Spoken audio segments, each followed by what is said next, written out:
Hello friends, आप सभी लोगों का मेरे इस चैनल पे स्वागत है। आपको लॉ से जुड़ी हुई जानकारियाँ सुनना अच्छा लगता है तो आप इस चैनल को लाइक, सब्सक्राइब, शेयर कर सकते हैं।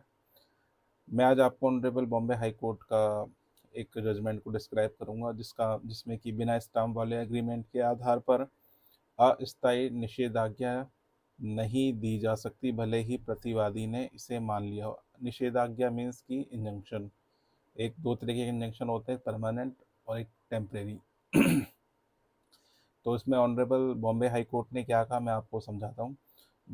ऑनरेबल बॉम्बे हाई कोर्ट ने कहा कि अगर कोई समझौता बिना स्टाम्प और रजिस्ट्री के है तो उस पर भरोसा करके अंतरिम रोक का आदेश नहीं दिया जा सकता, भले ही प्रतिवादी मान ले कि उसने समझौता किया है। लेकिन ऐसे दस्तावेज कानून में मान्य नहीं होते जब तक कि भारतीय स्टैंप अधिनियम के तहत सही तरह से स्टाम्प और पंजीकरण ना हो।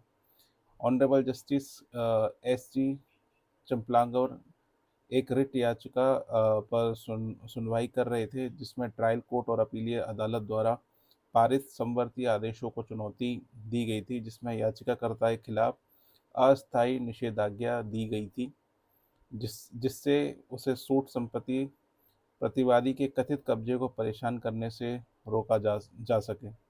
विवाद एक तांबे इसर पावती ऑब्लिक नोटरीकृत समझौते से उत्पन्न हुआ, जिसके तहत याचिकाकर्ता ने प्रतिवादी से 92.55 लाख रुपए में सूट भूमि बेचने पर सहमति व्यक्त की थी, जिसमें 22 लाख रुपए किस्तों में भुगतान किए गए थे। समझौता पंजीकृत नहीं था और उस पर मोहर भी नहीं लगी हुई थी।